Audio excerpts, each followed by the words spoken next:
Robin. Hi, John. What's up? John. What's going on? How's it going? From McEnroe. You know, Tammy, this is John. Nice to meet you. How are you? John McEnroe. How's it going? Do you remember when we did your TV show? I remember that. Remember that? I didn't have that many guests. That was fun. I do remember We had that. a good time. That was fun, man. That was fun. Yeah. How long did the show last? 6 months. 6 months? 6 months. What do you think? What doomed it? Was it the network kind of telling you not to do what you wanted to do, or? Maybe I wasn't given the proper amount of time like some of these other people. Actually, I signed to do it on CNBC because I knew that no one was watching CNBC at 10 o'clock at night. So I figured I'd get like at least a year, if not 2, to figure out how to do this. Because it's different, obviously, asking the questions than it is answering them. Right. It's trickier, you know. So You have to I figured this listen. was the perfect vehicle to try to. But then they seem to be like it had to be done quickly. I know it's old news, but they should have gave you a real chance. You on TV is always good. Yeah. The co-host, it was like before the show.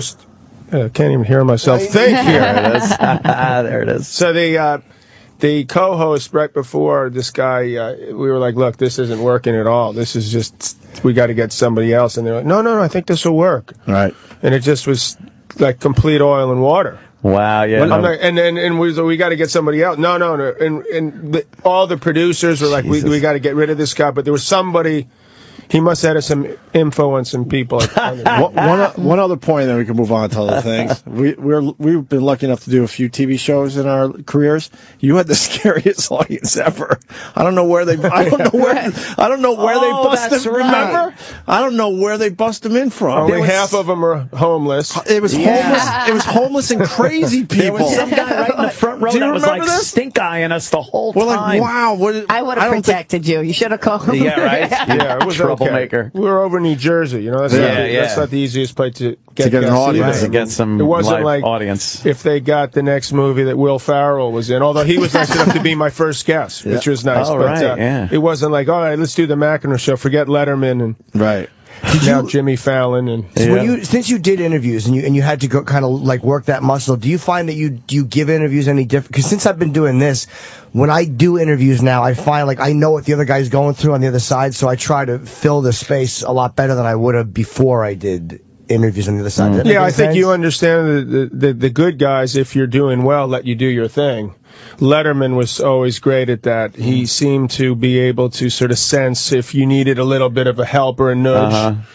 And if you seemed to be going rather well, he'd sort of sit back and let you do your thing. So the easier ones were when guys that came on with a lot of energy or knew what they were doing. It's the guys that were sort of, or girls where you felt like you were pulling blood from a stone. We call it pulling and then I'm like, Yeah. wait a second. Yeah. That was where, because people were saying, look, you got to be yourself more, which I felt like eventually I wanted to sort of do some of that. I didn't want to just go, you cannot be serious. Right.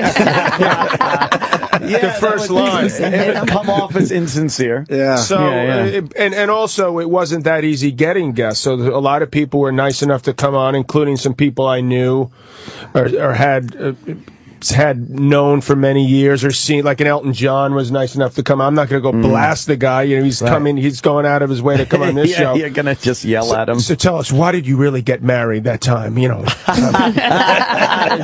they heavy know things talk about you. Yeah. So it just seemed like it never had a chance to figure out what to do. I mean, with an audience, without an audience. I'm obviously not a comedian, but I thought what I always liked about shows like late night shows or talk shows is when they come on and do a couple jokes, sort of loosen people up. Yeah. And I wasn't pretending I was going to be Letterman or Leno or whoever else, Jimmy Fallon even.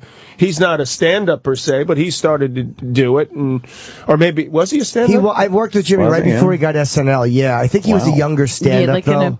So forget I said that. Yeah. But I sort of wanted to do a little bit of that, or at least do some skits. I always thought the first 5 minutes of a show should be funny and bring people in and lighten them up a bit. Sure. And they didn't seem to really want to do that. You're not a comedian. Yeah, that's true. But if we did something funny, but we had no writers. You're the a funny first 4 guy, or 5 though. months of the show, Jesus. no writers at all. None. I'm like, How? David Letterman, who's a brilliant comedian, has got 15. And I'm some, ex-tennis player, and I've got none. None.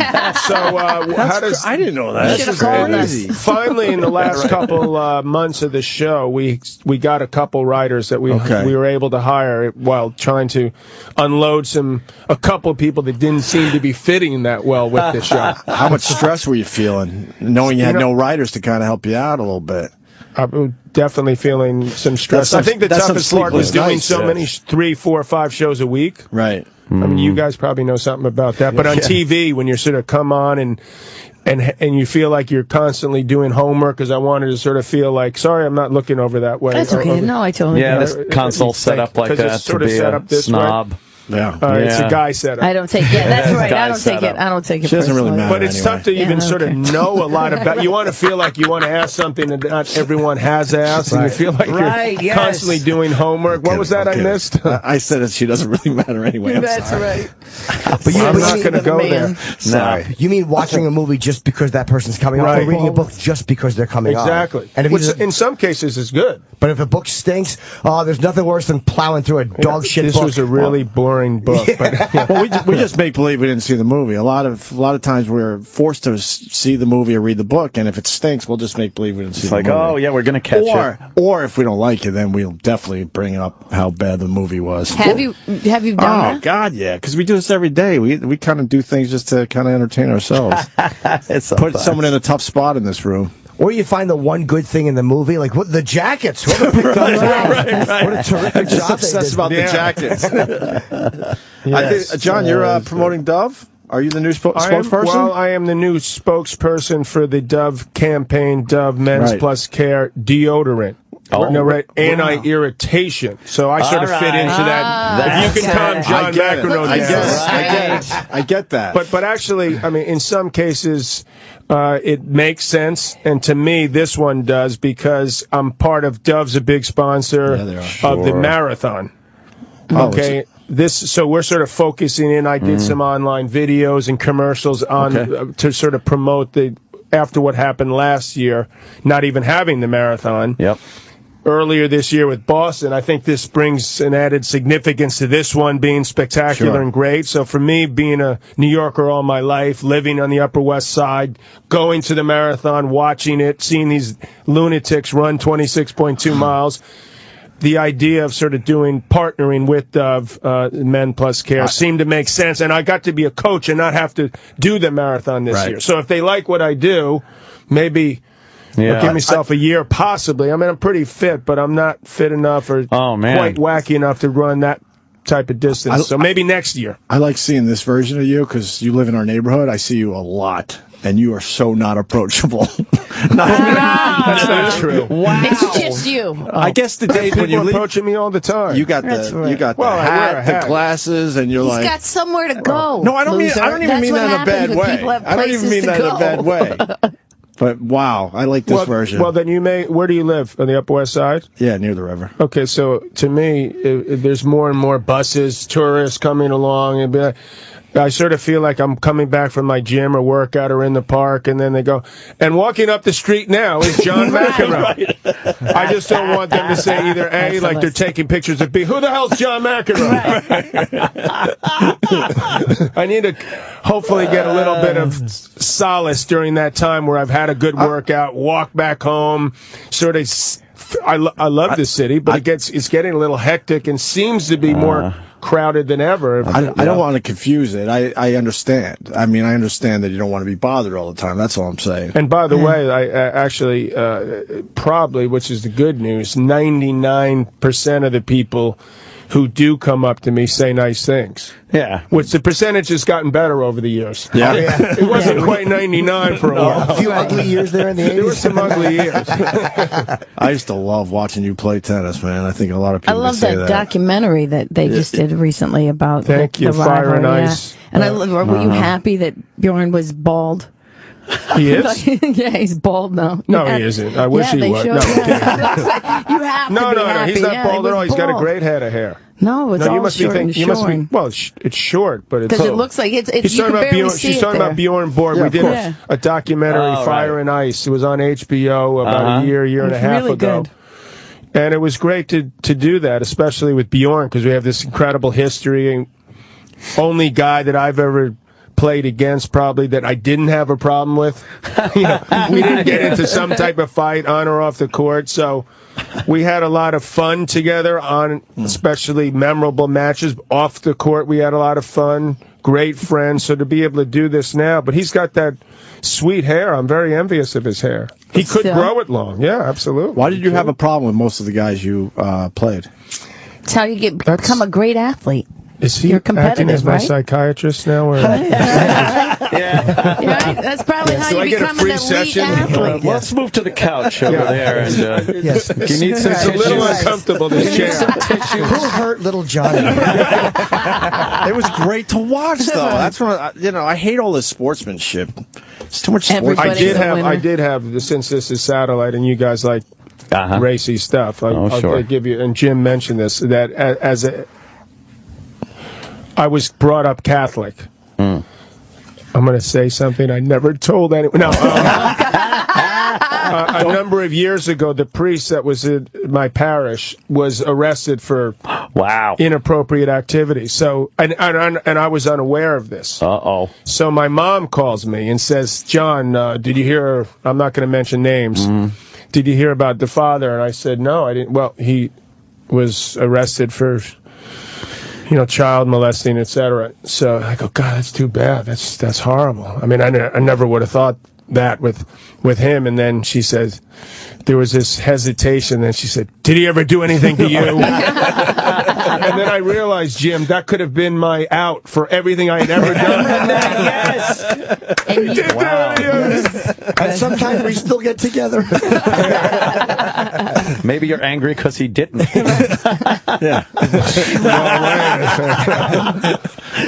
Did you recently it came out that people are saying that Bobby Riggs had thrown that big match against Billie Jean King. Did you? Well, we always thought that. Oh, you did? Really? We always thought that because he's a huge gambler. I mean, I played Bobby Riggs in golf once. Me and Arthur Ashe beat Jimmy Connors and Bobby Riggs in golf, and they wouldn't pay us. They said, let's keep playing another 9 holes. No, we don't want to play anymore. We want the money. No. And then they wouldn't, you're not paying us. Well, that's because you won't keep playing. So he was one of these guys that always was hustling. And he beat Margaret Court, who happened to be one of the top female players before he played Billie Jean King, badly.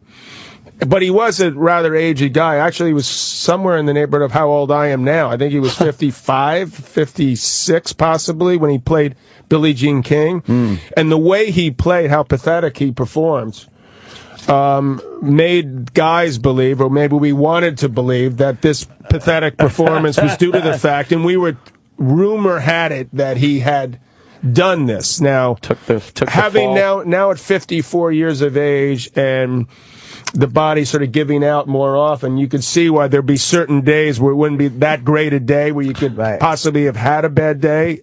And I would say that it's a little bit harder to say definitively that did happen, although I'd like to check his bank account and see. But I think money down on her, Well, it turned out great for, I mean, obviously, girl sports. I mean, I have four girls and 2 boys. And you raised them all, right? I did raise them all. You got not by myself. By Patty Smythe and I have been together for 19. Yeah, 6 kids. Wow. 2 marriages. Yeah. Wow. So that is a loud dinner table. Wow. Yeah. That's crazy. Because I had all the kids, I had full custody of the 3. I had retained them for a long time, the last 15 years. And so there was some definite energy flowing at the table. A lot of maybe possibly yelling and screaming a bit, but in a loving way. Right. In a loving way, In a loving way.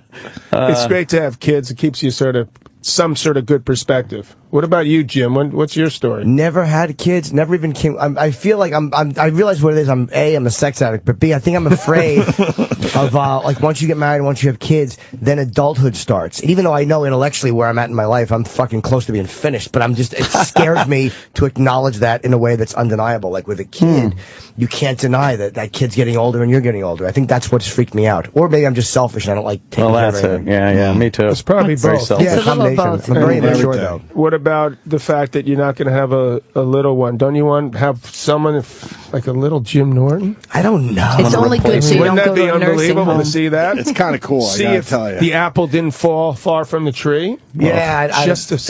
It's kind of cool. I got two. Oh, my friends are all having them. Opie's got one, but Anthony and Colin Quinn are my last two holdouts of people. They're going to have one together. Now the Colin. We're working on it. They're working on it every day. Yeah, Colin is fighting homosexuality at every turn. Because Colin's not married and he has no kids. Ant's been married, but he has no kids. So a couple of my friends are still holding out. But, yeah, I don't know. I just got a kitten. Does that count? No? You prefer the hookers and strippers, right? You know why? Because I hear all your stories, and it just sounds like you've never been with a girl that hasn't at least stripped. From what I've heard. I don't know if that's true or not. But I think you're right. Can you imagine in a normal... Maybe they are normal. Yeah, there's no Kmart cashier that wants this. I think you're right there. You got to give me an answer to that, though, Jim, before I always wanted to ask you that. It's what was the question? The question was, have you ever... I mean, you obviously prefer strippers and hookers. Sometimes I do, but sometimes no. There's times where I like it. It's hard for me because my threshold is so high with what I need to not even to get off, but just to be stimulated, that it's hard to find regular girls who can kind of go to that. But I've had a few girlfriends who just read men really well, and a girl who can like own you. That's what I want. And usually women in the sex business understand the male mentality enough to kind of know what you want. And I don't even mean just sexually, but like mentally when you're fantasizing. But that's the physical side of a relationship. Have you ever felt like you've been in love? He doesn't respect a girl. Once she goes to that level, he probably doesn't want to hang out with a regular girl. I love my ex-girlfriend very much. I loved the girl before her, who was just a really nice girl and not a pervert. I loved both of them tremendously and truly, but my selfishness overrode my love. While you were loving them truly, were you out with strippers and hookers? Well, that's a funny point you raised, John. Not to get away from the topic. No, you're not wrong. This would have kept the show on the air, John. You had the wrong guess.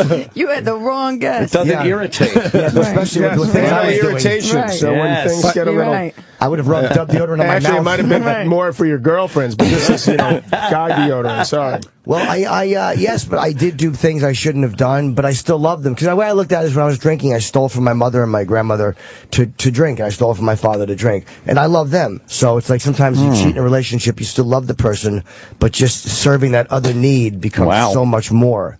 Doesn't mean it almost made sense. That's the same rap he gave them before they left. Exactly. That's a great point. When they found that inappropriate text, I'm like, let me explain it. Let me this goes way back. It's me showing my love for you. You got to give it a shot. Roll the dice. I'm a bit upset because when Shaq was promoting Dove, he gave his product, John McEnroe. Oh, man. I think there's product around for you guys. All right. Okay. Wow. I want to make sure. Different. They do the Real Woman campaign for the women, right? Yeah. Like they have those pictures of those chicks that are just regular in their underwear. And this timing is good for me, though, because my wife recently started to say, hey, listen, maybe you should start wearing some deodorant. So, thankfully, Dove Men Plus Care. I mean, you have a strong scent. I love it, honey. But did you wear deodorant for years? There was a period of years where I didn't wear it. Yeah, I went all natural. What was that? Was there a thinking behind it? Or did you not like what it did to you, or did you just not care about it? A combination of it, just not into it. This, people are getting stronger and stronger scents, and didn't seem to be working as well. But I finally found the right anti-irritation, anti-perspirant formula. There it is. there you go. No, so it's good timing because I use all Dove products because of Shaq. He came in here with that stuff. I tried it for the first time. What was Shaq using? The soap or the? It was the deodorant and the soap he brought. It was the body soap.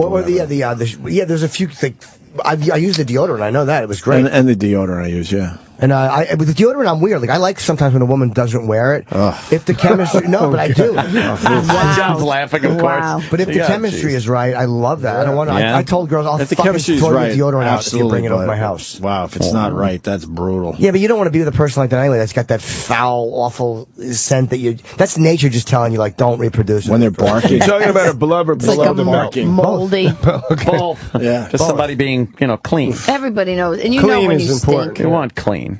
Take a shower. I don't mind. I like clean. But a little natural is kind of sexy. We used to have guys in the tennis circuit back in the day. I mean, things are tough in a lot of places, but in these countries where I guess they didn't have access to running or hot water that often, they'd play a 3-hour match. They'd come into the locker room, take their clothes off, they get a little deodorant, spray it on, and no shower. Oh, wow, that must have been bad. It was like, wait a second. Yeah. Hey, we got some hot water. You can take a warm bath. That's horrible. And the smell after like 3-4 days of the shirt. Yeah. Oh yeah, that musky, awful. People get that sometimes if they leave their clothes in the washing machine too long before drying, and that mildew smell. It's like fucking terrible. Do you still play tennis? I still never play. played. Jim? Or, no, I actually still play quite a bit. I play on sort of an old fogies, seniors. I try to be the Rolling Stones of the tennis tour. That's got to be annoying. I mean, they're doing pretty well, right? So you look at the acts that are still out there. It's incredible. Right. So that's sort of I go out with Borg or now Agassi got like guys Sampras. I mean, guys ranging from a few years older to 10, 15 years younger. Right. Because there's a lot of you top athletes, when you leave your sport, you don't even touch it anymore. Well, tennis is one that you could actually play. That I had don't to be understand, difficult, right? but- No, I meant, you'd have to find people of your caliber to play because you can't just play with us. Well, I have a tennis academy up at Randall's Island, for example, where I'm trying to find the next great American player and try to nab some athletes that play basketball or football and try to get them into tennis, which is it's not very affordable and accessible and other things. That's a whole other topic, but certainly it would be nice to bring the buzz back. It's sort of, to me, I mean, it was a great time in the 70s and 80s. Part of the problem is obviously there's a lot more choices on TV. There's, I mean, if you had told me that our ratings would be half of what golf was, I would have laughed at you when we were playing, and we get sometimes outrated by chess or poker. Jesus Christ. So you got to go out and reach out and grab fans. I mean, it's a great sport, but we haven't done nearly enough. So we sort of fallen back a bit, and the best athletes in our country aren't necessarily playing tennis. Well, that excitement factor is not there. I mean, obviously, when you were playing, it was fantastic that the unpredictability. Now there's so much political correctness, and if somebody even goes a little off kilter or says something weird, there's this apology tour they got to go on, and so everybody, it's taken that spontaneity and fun and unpredictability out of a lot of sports. Do you know when in baseball, the guy, I mean, you saw it, I don't know if you saw the game last night, but they made that brutal call in the first inning or whatever, and then both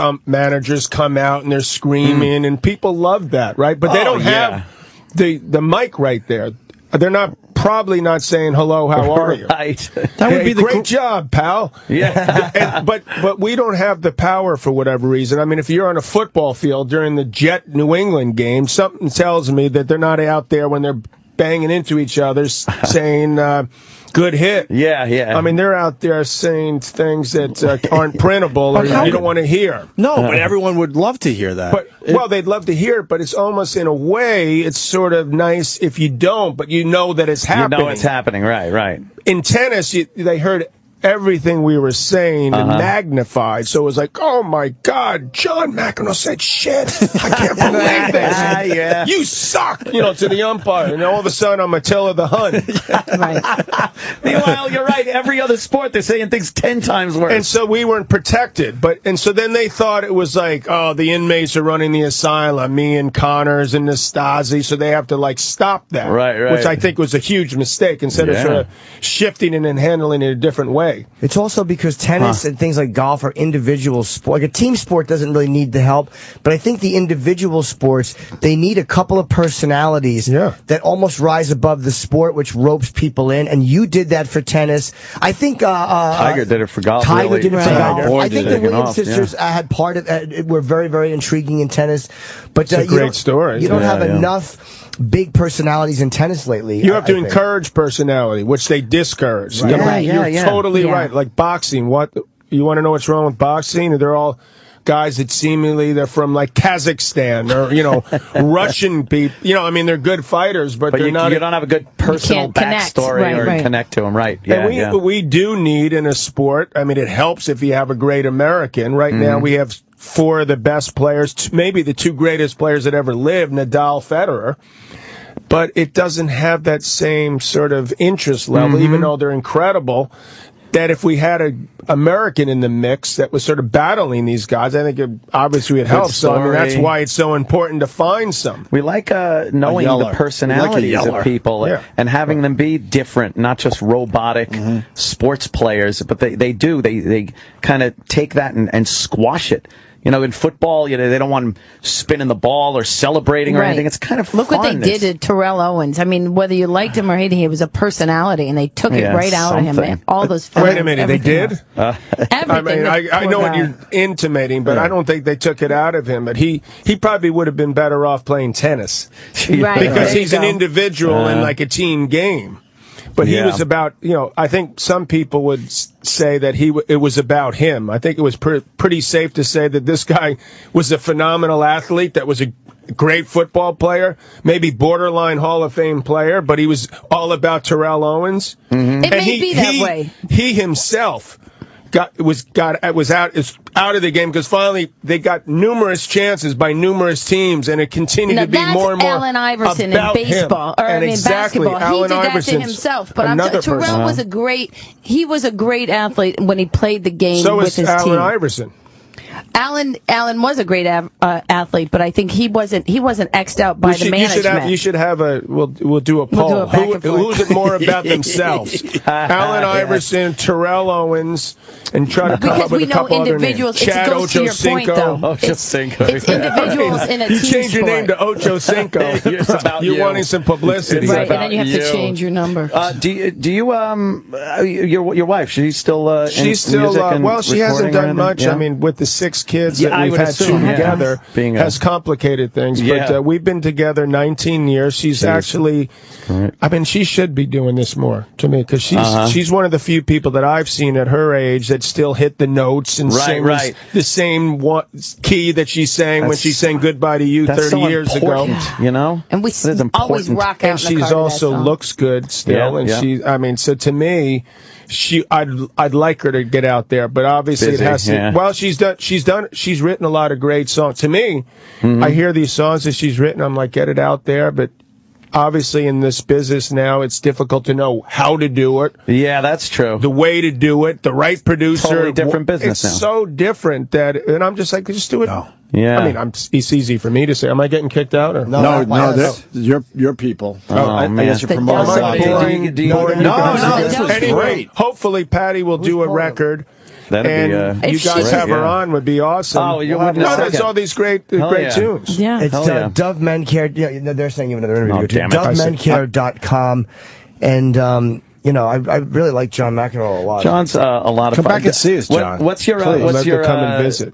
Are you on good terms with the ex-wife, or it's always up and down with you guys? We're on pretty good terms. We don't talk at all. That is perfect term. Do you throw something through the TV when like Paper Moon comes on? Well, Paper Moon was a great movie. Paper Moon was a great movie. It was the reality show that probably put The first 2 movies were Bad News Bears and Paper Moon. Great movies. So that's a hell of a start. That is a hell of a start. And when we met, she was 20. Wow. And I was 24. Holy shit. Yeah. And so she's about, I'm going to throw her under the bus here a little bit, but she's about in a few weeks to turn the big 5-0. Right. And so to me, I am part of this. I'd like to say it was all her fault. Sure. We had 3 kids in 5 years, and she was 22 to 27. So when I look back now, when I have from perspective, I'm thinking that was a lot to throw on anyone's plate. Particularly when she's got like as insane a situation as she grew up in. So I try to have some sympathy for what I threw her into as well as I was throwing myself into. We didn't know. It's interesting the fact that you were like the bad guy that was taking America's little sweetheart and corrupting her or being like who you are. And then do you feel like any kind of redemption after a while and realize that people actually went, wait a minute, she was a little batshit crazy and fucking John's a pretty good guy. That wasn't a bad way to end it. He really has to go. Thanks so much for coming. Good to see you guys. Take care.